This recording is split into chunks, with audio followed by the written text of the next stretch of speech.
Welcome to another episode of Touring the AFC South. I am your host, Mike Patton. And as you know, the AFC South is playing against the NFC North this year. That would be the Green Bay Packers. That would be the Minnesota Vikings. That would be the Chicago Bears. And yes, on this episode, we will be talking about the Detroit Lions, AKA One Pride, up there in the North. No, I'm not talking about Memphis, folks. Not talking about Memphis, North. No, I'm not talking about that. But anyway, yes, we are talking about the Detroit Lions. And on this episode, I have someone that has been following the Detroit Lions, and I believe it's from Detroit as well. Yes. That would be Miss Marilyn Bailey. How are you doing? I'm great. How are you? Doing great. We're going to get into these Detroit Lions, talk about the offseason, and talk about their matchup against AFC South as we go along in this episode. But up first, with every episode, we started off with the get off your chest moment. And I got to talk about fans. Now, I know fans is short for fanatics. I understand that. Got it. Good. Cool. What I'm going to talk about is some of these fans that believe they're GMs. I need y'all to stop it. Stop. It's funny, but you got to stop.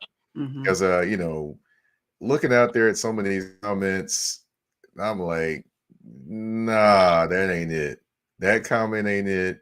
Talking about a player, well, he should move to safety. And if you move him to safety, then he could be great. I'm like, okay.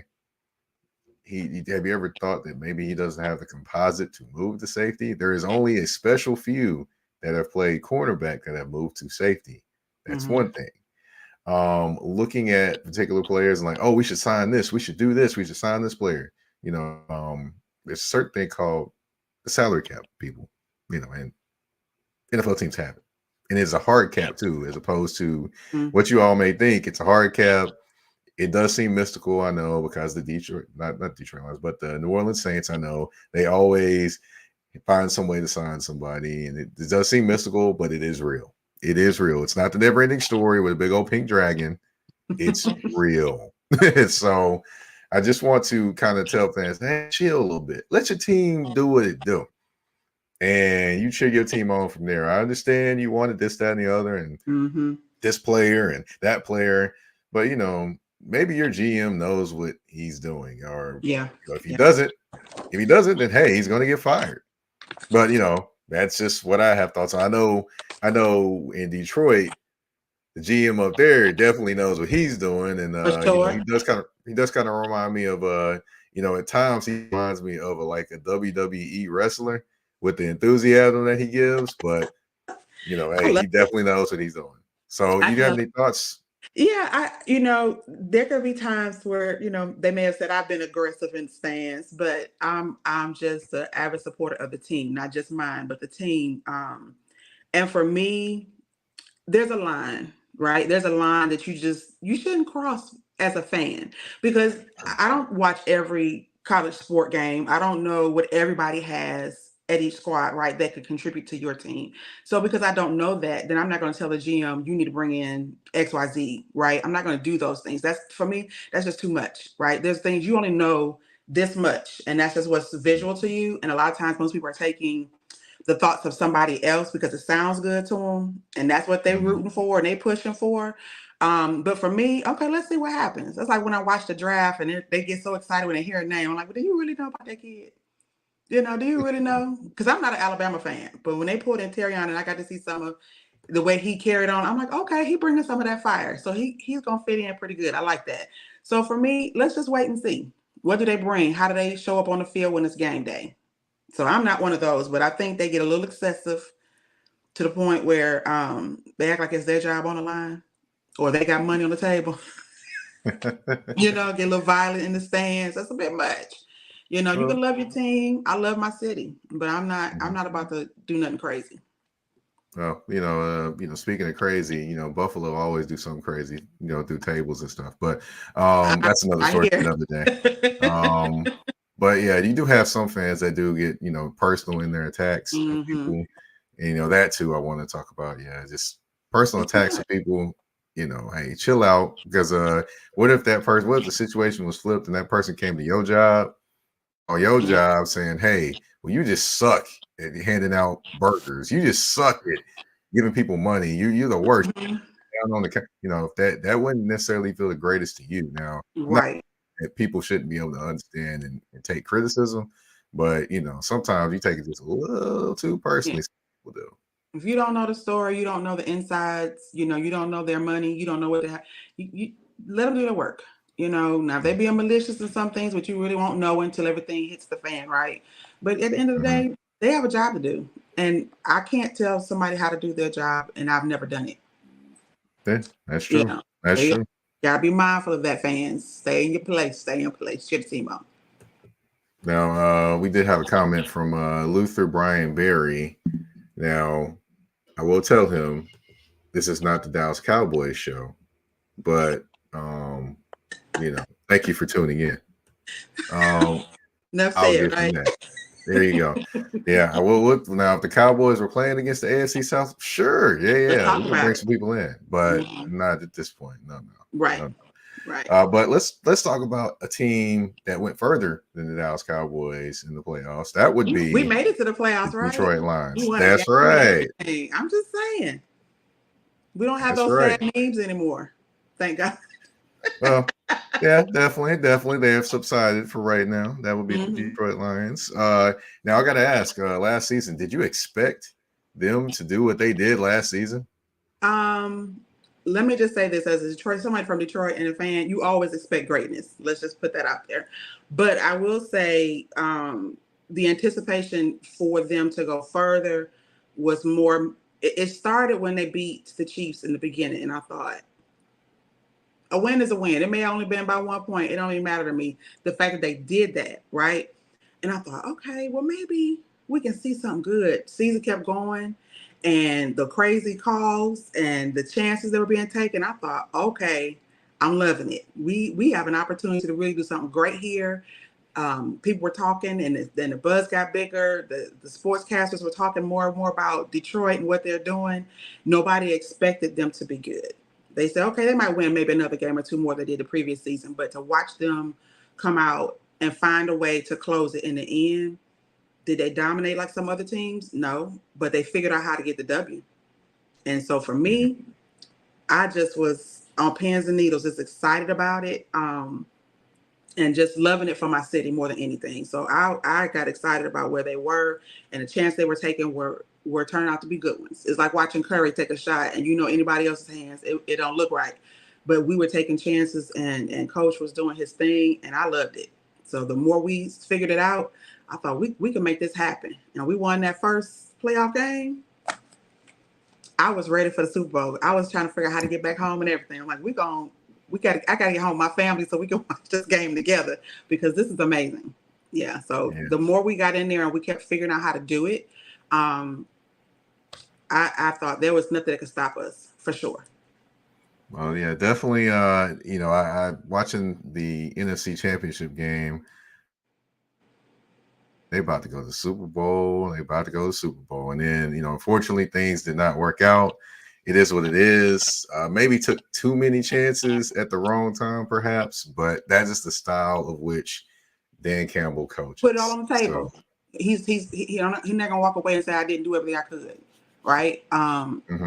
It didn't fall right. Any other day, it probably would have.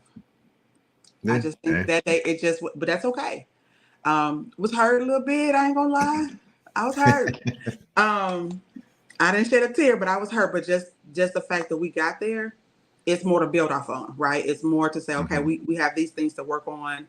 And I think they did that. I think they figured out some things as well. So okay, we're definitely gonna get into that. But of course, one guy that stepped forward last year, that would be Mr. Jared Goff. Now, Jared Goff had 30 touchdowns, 12 interceptions, and he also got a nice new 4-year, $193.6 million deal with $73 million signing bonus. So, yeah, what can you say about Jared Goff? I mean, I love it. I did not expect him to do as well as he did and is doing in Detroit, but now, I mean, he's the guy, and what can you say about him? For me, when they got him, I thought, oh my God, what are we doing here? Right. But when he came in, I just think it was the right fit. He had the right coaches. He had the right teammates around him to give him that extra layer of confidence that may not have been there. Right. That added to what he could do. But he was throwing that ball and it was lights out. The way he was attacking it, he was taking chances. And plus they gave him time to get the ball out of his hands. That was huge. Right. So for me, give him his money. He earned every bit of that. And I expect nothing but even better this year. I really do. I'm excited for what he's done for the team. I'm excited for how he found his rhythm and he found what works for him. And they have a connection and keeping that O-line the way they did and making sure we can build off of it. I think that was amazing. I was excited. So I didn't anticipate that for sure. When he came on, I thought, oh God, we can't go backwards. We gotta find a way to get out this rut, right? We can't keep being this.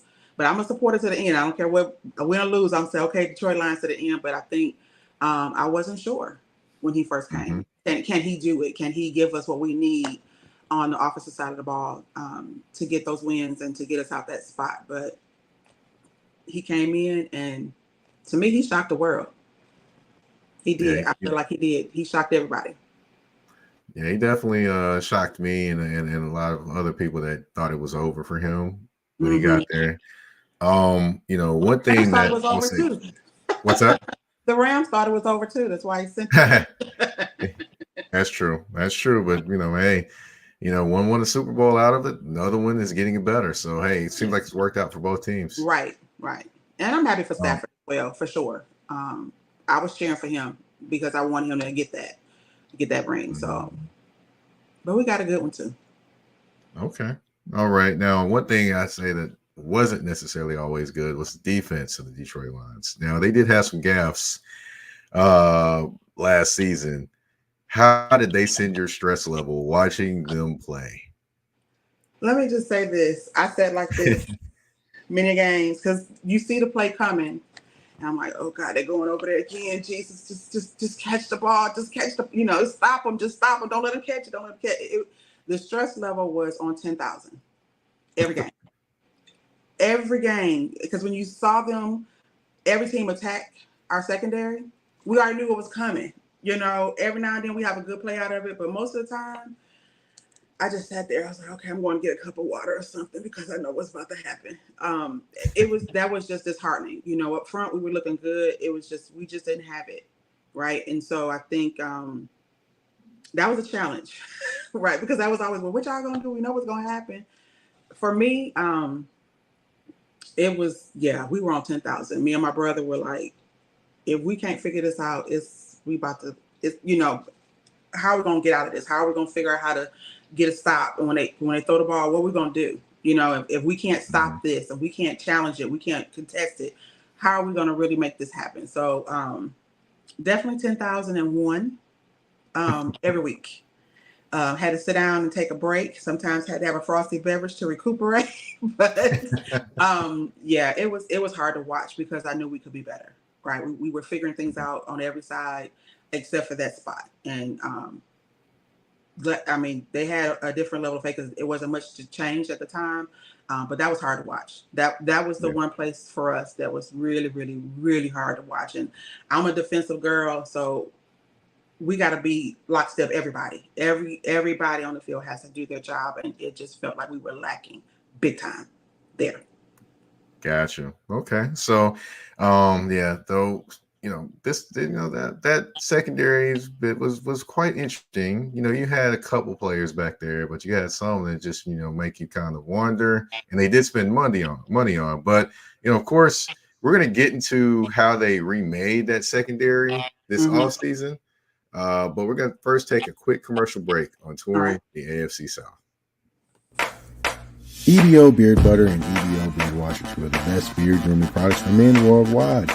They help promote growth, keep your beard moisturized and soft, and enhance your overall upkeep of your facial hair. And with the new promo code MPAFC10, you can get 10% off on these products. Just go to www.etsy.com/shop/EBO Beard Butter. Again, that's www.etsy.com/shop/EBO Beard butter. And again, the promo code MPAFC10. Again, MPAFC10, where you can get 10% off any products except for beard boxes. So treat your beard better today by going to get these the EBO beard butter and EBO beard wash.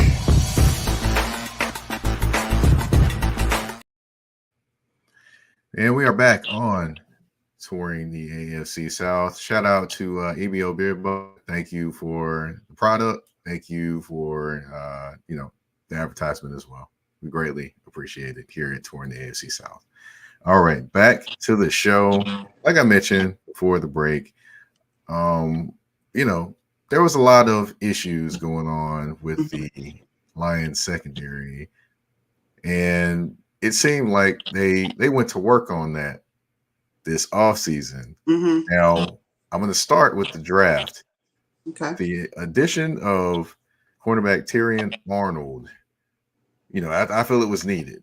Mm-hmm. How did you feel about the former University of Alabama corner landing in Detroit? And, what are your thoughts on what you've heard about him so far? I mean, I'm hearing he's definitely carrying himself with a lot of swagger. Mm-hmm. So what are your thoughts on the pick of him and his need there in Detroit? On his swag, I love the swagger. I love the confidence. I love the fact that he's not afraid to be himself. I love the fact that he's willing to step into the arena and say, bring it, I'm ready, right? Which that to me adds to part of who Detroit is. Yeah, we're gritty. We're ready to get in there. We're ready to get dirty and do what we have to do.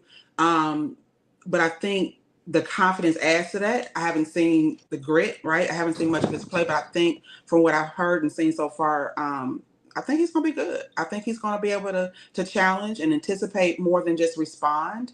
I think he's going to be able to understand what's happening and what's needed and know what his position is and what he has to bring in to add to the defensive side of the ball. So I'm excited about it. I thought it was pretty good.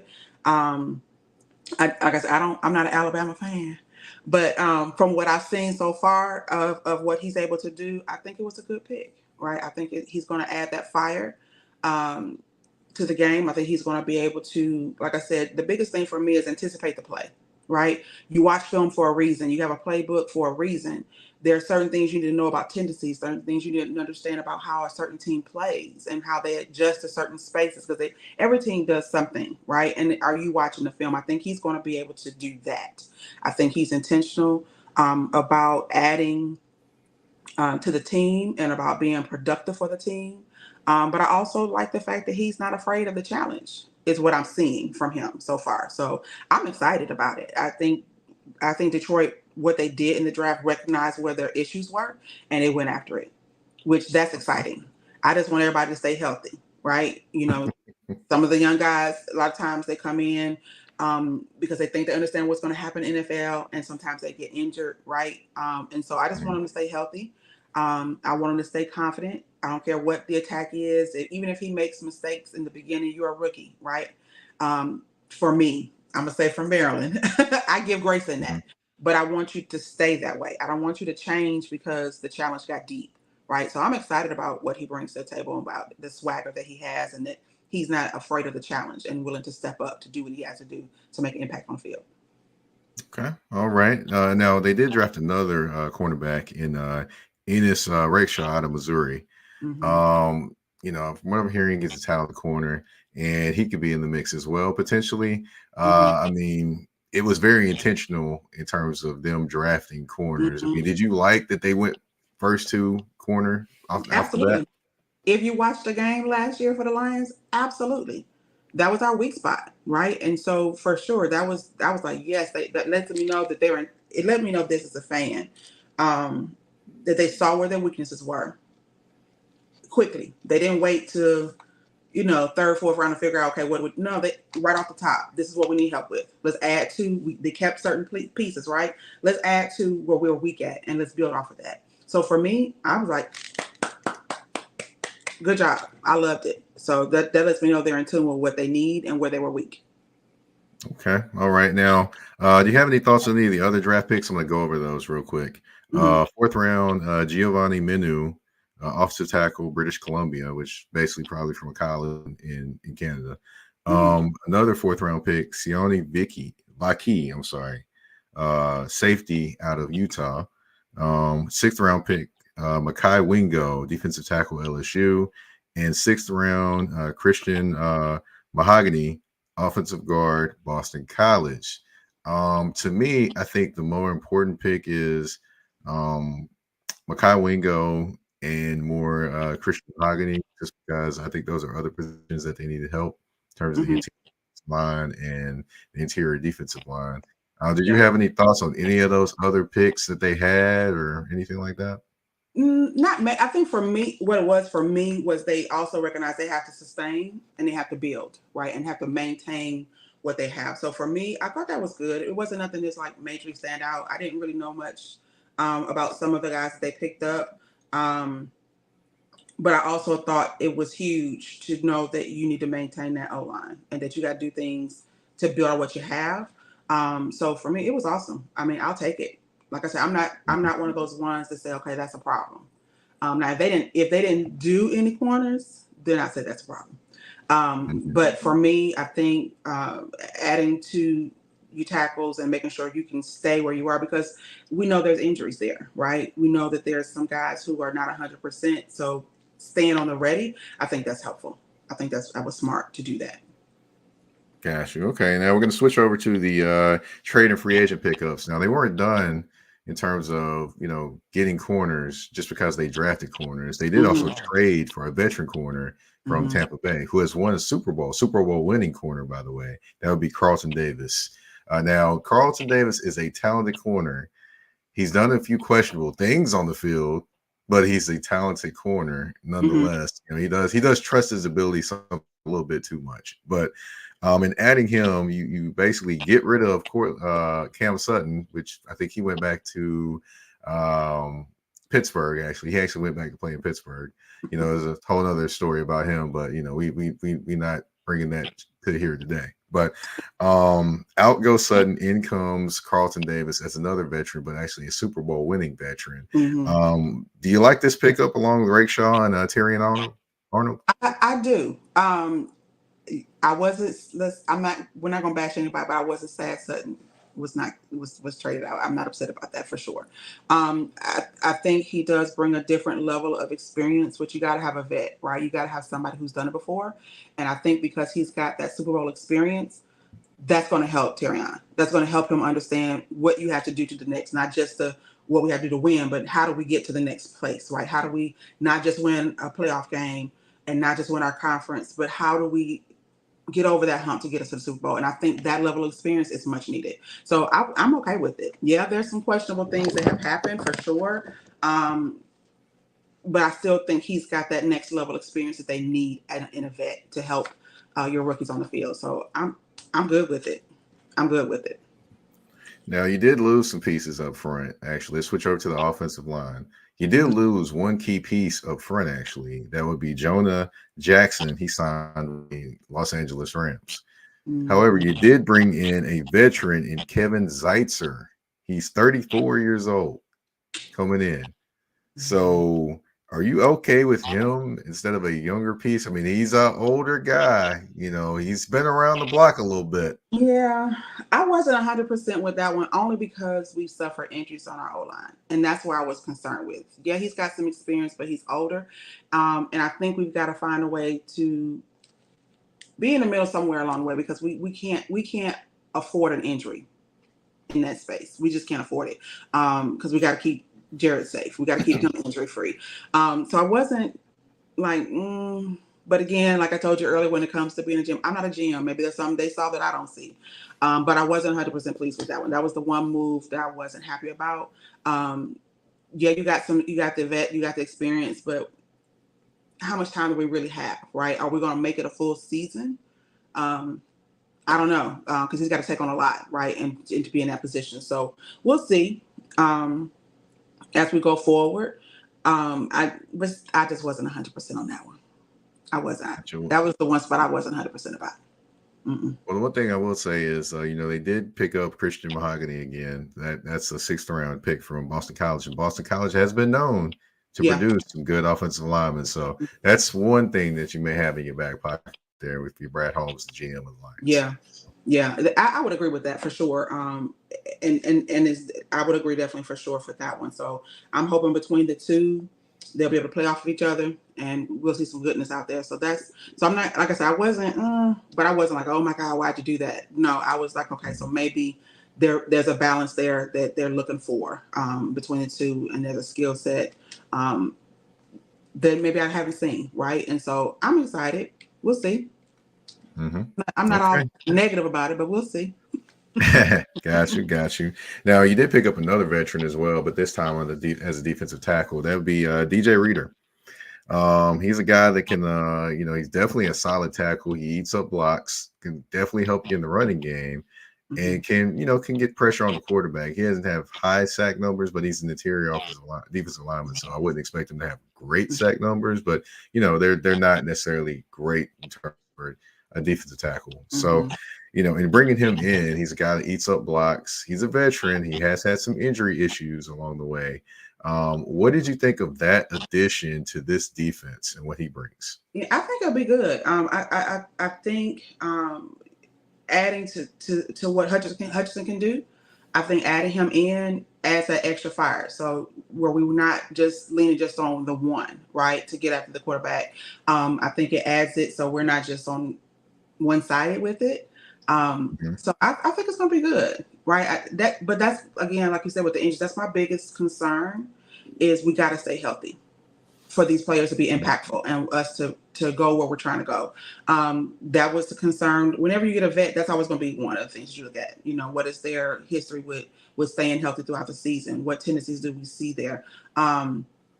But the fact that they can put on pressure, I'll take it, right? Even though he doesn't have high sack numbers, I'll take the fact that he's able to get there and get pressure on the quarterback, because that throws off their game, their ability to get the ball out their hands. So I'll take that, because while he's adding pressure, you might have another guy on the other side that can come in and get the actual sack. So I'll take that. I'll take the pressure to get them, because they'll have to change up the game, and it gives, more for our secondary to get in and put pressure on the receivers. So I'll take that. I'll take it.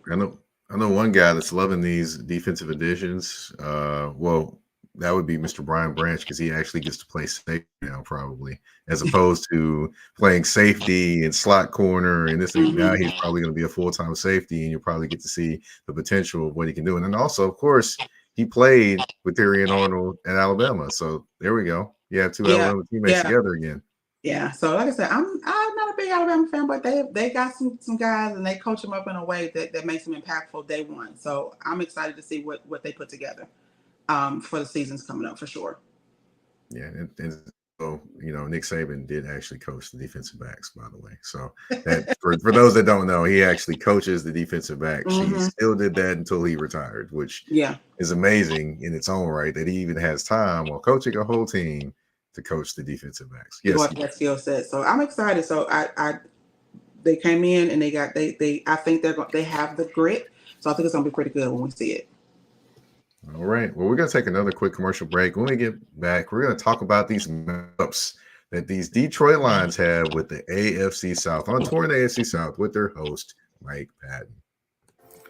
A shift. A shift is something that happens and changes the dynamics. And that's what happened when Garrett Logistics was born. After 10 years as a sales pro in the logistics world of sporting goods, John Garrett decided to pivot to the world of freight and start a brokerage. So you're saying to yourself, why trust Garrett Logistics? Well, Garrett Logistics helps shippers improve overall workflow, along with increased on-time pickup and delivery percentages. Last-minute loads, multi-drop pickups, and more are part of the services with Garrett Logistics. They're available Monday through Friday, 7 a.m. to 6 p.m., and Saturday, 8 a.m. to 12 p.m., all times Central Standard Time. So give them a ring at 615-400-8484. That's 615-400-8484, or you can email them at john@garrettlogistics.co or visit their website at garrettlogistics.co. Garrett Logistics, where the motto is, it's not just freight to us, it's your business.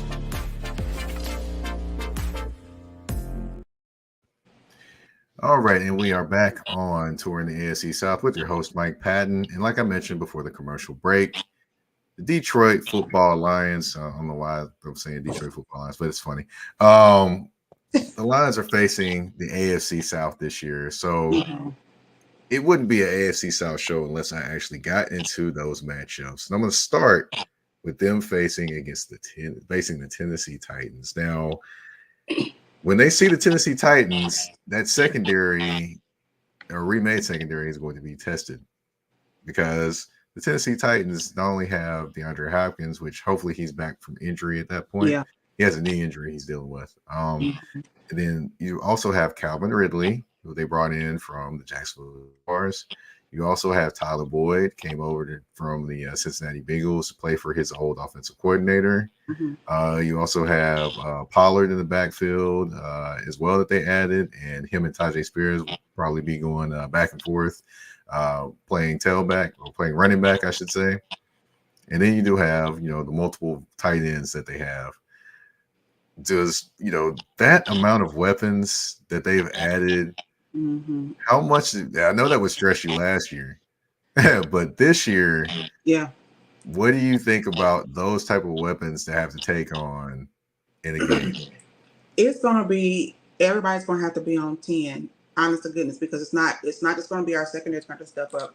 We've got to put that pressure on the front because you can tell they're ready to pass the ball more this year because of how they're set up. So the importance of putting that pressure on the quarterback, we gotta break through a lot quicker than we are, and that's gonna be key.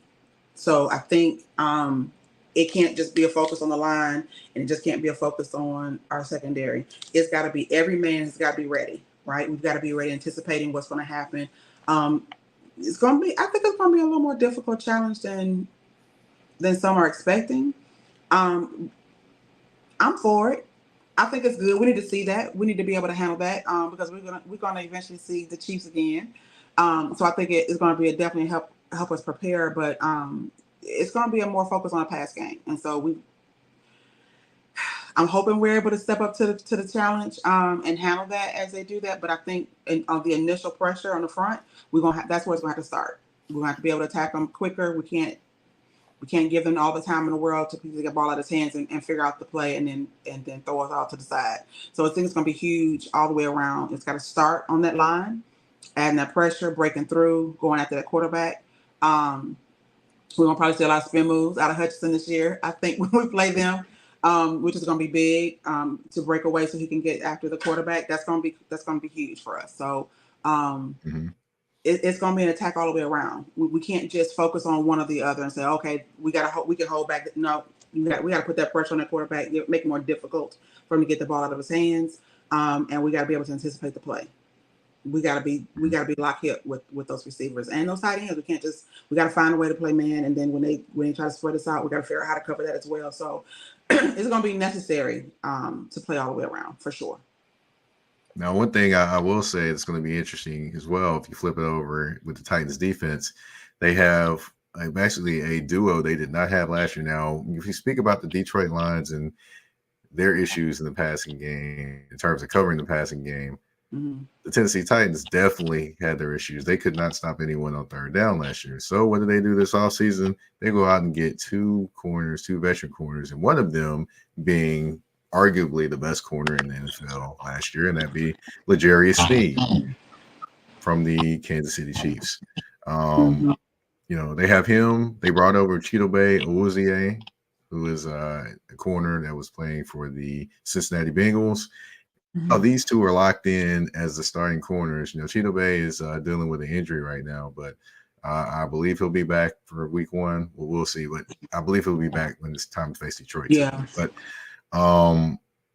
what do you expect Goff to take some chances to try both of these guys, or do you expect him to play it safe and just try to do it because he's one of these guys is going to be on Amon-Ra St. Brown. So you expect him to challenge these guys, or you expect him to just I guess kind of do things the safe way? Or does that even seem like Detroit doing things the safe way? No, it doesn't. It doesn't. We can't play it safe. The way we played last year, we can't come out now like, okay, we're gonna hold back. That's not even that's not even the culture that's being built, right?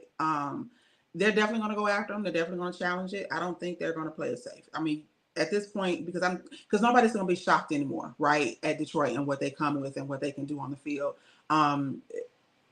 It's going to have to, they're going to step it up. You're going to have to, right? Because everybody's getting better. So no, I don't think you can play it safe. Not at all. Not the way we challenged the ball last year and we're willing to take chances that nobody was taking, for sure. But no, can't play it safe at this point. If they play it safe, I'll be shocked. If he pulls back, I'd be completely shocked if they play safe. No, I think they'll challenge him and I'd be willing to take chances and go after it. And you got four downs. We'll see what happens. Now, I will say this though, the challenge is really going to be up front for the Detroit offensive line. Mm-hmm. Big Jeffrey Simmons is up there, and then of course they did draft T'Vondre Sweat out of Texas too. So that's a lot of beef in there. They're going to have to deal with. But that's what I'm wondering. I'm wondering, are they up for the challenge? That's going to be. That's what I was saying with our O-line. We have to stay healthy because that's going to be the difference maker for Jared if he can do the things he did last year and more. Can we give him the time he needs? Because nobody's just going to be wide open, right? The rarity that's going to possibly happen. I mean, they're going to have to make a way down the field. I love Amon-Ra, I do, but they're going to challenge him. They're going to make it difficult for him to get out and be open for Jared. So our O-line is going to be pivotal in giving Jared the time he needs to get the ball out of his hands and to be able to see what the defense is giving him so he can get the ball downfield, for sure. Okay.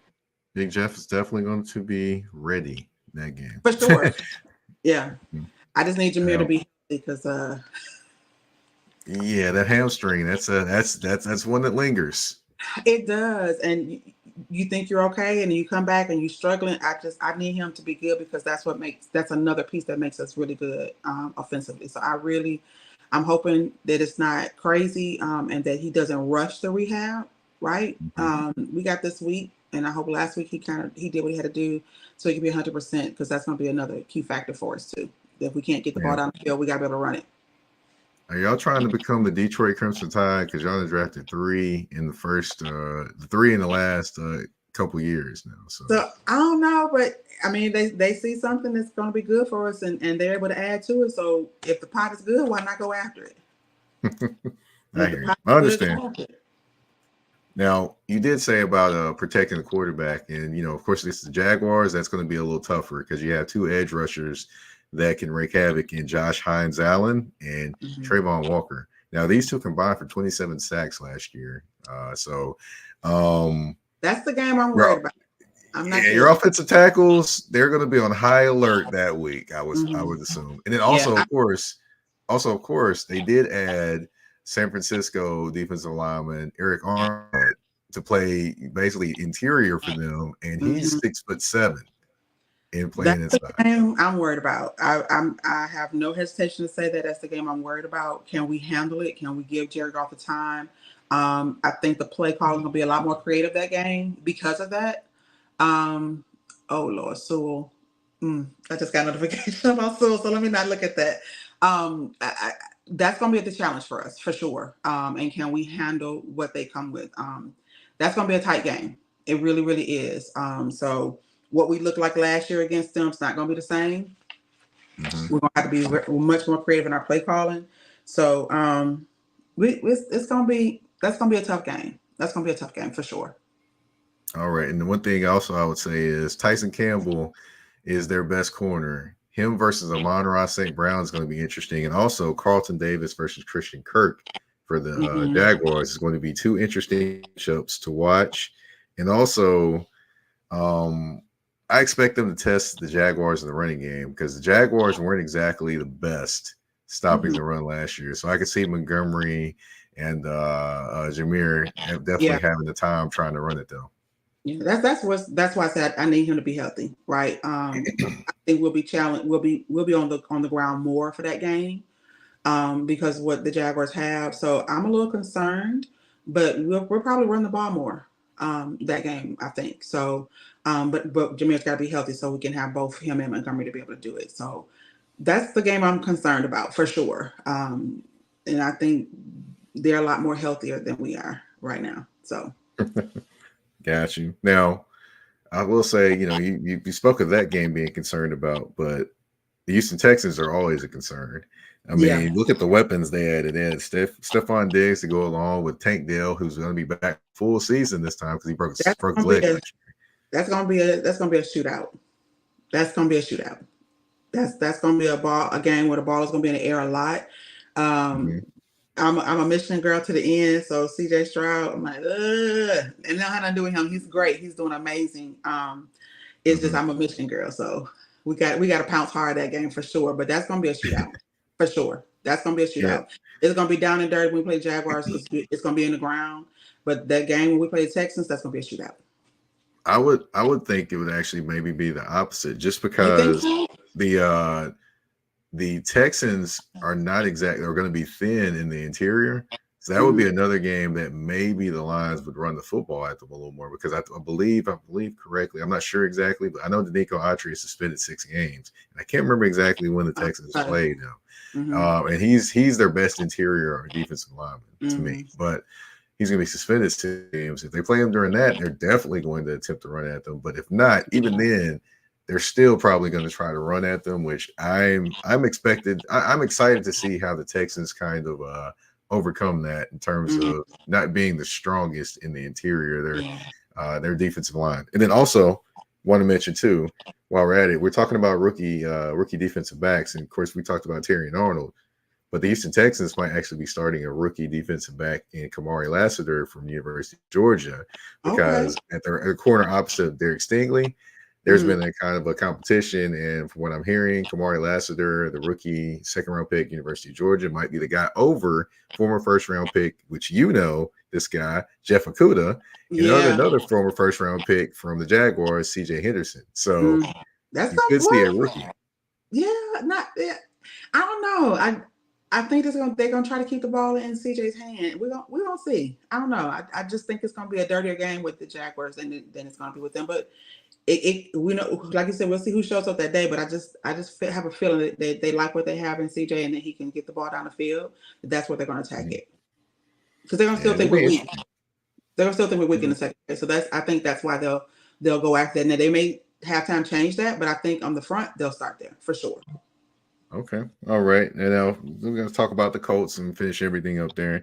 Now, the Hmm. run game of the Colts is always going to be strong. With Jonathan Taylor and that offensive line, Hmm. this may be the DJ Reader special right here, potentially. Hmm.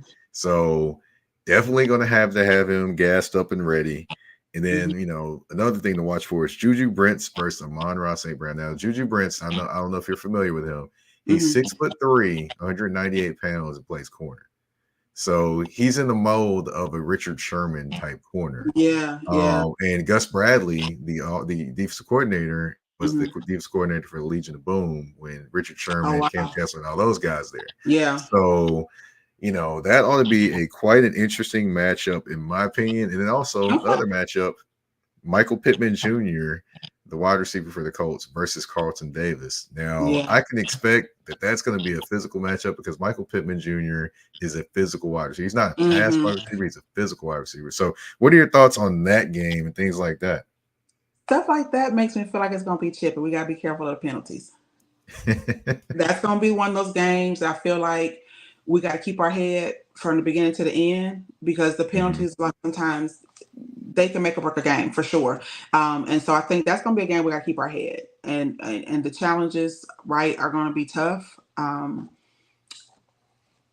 I'm just scared about them penalties that might come out of that because of going against each other like that and being heavy. So that's my biggest concern with that game. But I think that's going to be a W for us too. Okay. All right. Well, yeah. Well, like I said, DJ Reader is going to have to be big that game because Yeah. Quentin Nelson and Ryan Kelly and those big guys up front for the Colts, they mean business and they get some things. I mean, they got Zach Moss a new contract with the Cincinnati Bengals when he was in Mhm. there for Jonathan Taylor. So that tells me they mean business up front. They I mean, can does mean that kind of worry you?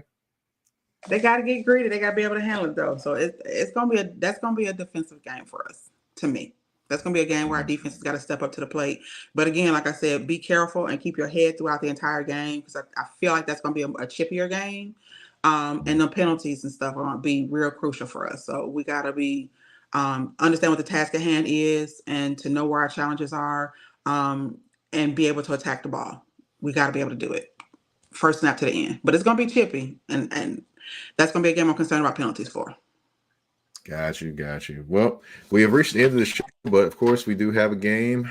It is 5 questions, 2 answers, and 1 choice. Okay. It could be questions anywhere. All Are you ready? All right, let's go. All right. The first question, you've got pick one group to take. Are you going to take After 7 or are you going to take Mint Condition? After 7. Okay. Well, like Mint Condition said, you're breaking my heart. But next one, okay. Which Detroit Lions wide receiver are you taking? Herman Moore or Johnny Morton? Morton, okay. All right. USC people are screaming and happy right now. Mm-hmm. Okay. Now, these cities are relatively close to you in terms of geography.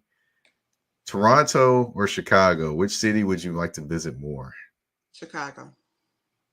Hey, I will say this though: you sleep on Toronto in the summer though. Toronto in the summer, no, it's good now because we had a habit as a family that some years we stay on our side of the country for the 4th, and we go over there sometimes for the 4th as well, and it was always fun. I just think what makes it different is the food in Chicago. I will say this though: the Little Italy Festival though up there. Mm-hmm. It is crazy. 20 blocks of people just partying, drinking, dancing, and wow. That's all I had to say about that. Wow. I'm ready to go back now. Yeah, I haven't been to that festival, but yeah, but I've heard. Oh yes, that festival is the real deal. Okay. All right, you gotta choose one all-time great, in my opinion, all-time great music. Marvin Gaye, Smokey Robinson.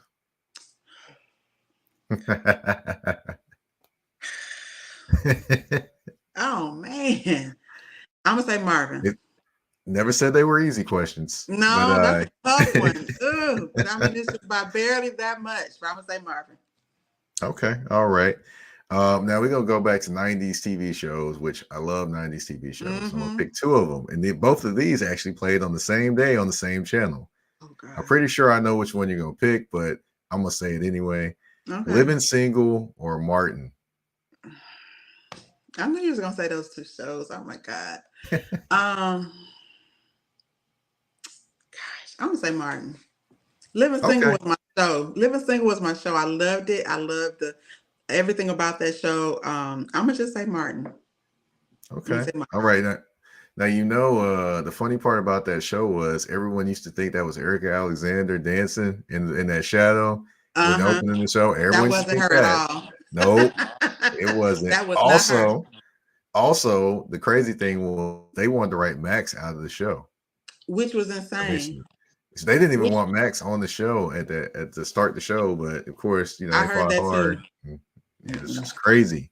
Max, the show would have been the same with Max. Yeah. Right. Definitely. All right. Well, we have reached the end of the show. I want to thank you, Miss Marilyn Bailey, for coming on the show. Anything you want to tell people where they can find you on social media or anything of that nature? Yeah, thank you for having me. I appreciate it. It's been a good time.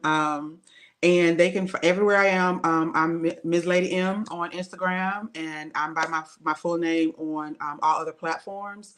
I'm all for a good conversation about sports. I am a football mom, have been a football mom since I was 7. My kids were 7 and 8. So the weekends I'll be in Richmond, Kentucky, or wherever they're playing. And on Sundays I'm traveling home, but I'm listening to whatever game is happening. So looking forward to the season all the way around. All right. Now I have to introduce you to my guy, Carlton Henry. He actually does a podcast, and he actually is a Detroit Lions fan too. So I'm going to have to introduce you to him. Love it. That's awesome. Cool. Definitely. Well, of course, with me, I'm the host of the show. My name is Mike Patton. You can find me on the artist formerly known as Twitter. Yes, word to Prince, one of the greatest artists of all time. Absolutely. And Mike Patton 82 is where you can find me on Twitter. I'm the artist formerly known as Twitter. That's MikePatton 82. You can also find me on Instagram and Threads at that's THA, not THE, _general_NP. You can also find Touring the AFC South on YouTube at the Mike Patton Network. You can also find touring the AFC South for your listening pleasure. Spotify, Apple Podcasts, Google Podcasts, iHeartRadio, Amazon Music, you name it, we are there. I want to thank you all for tuning into this episode of Touring the AFC South. We're out. Peace.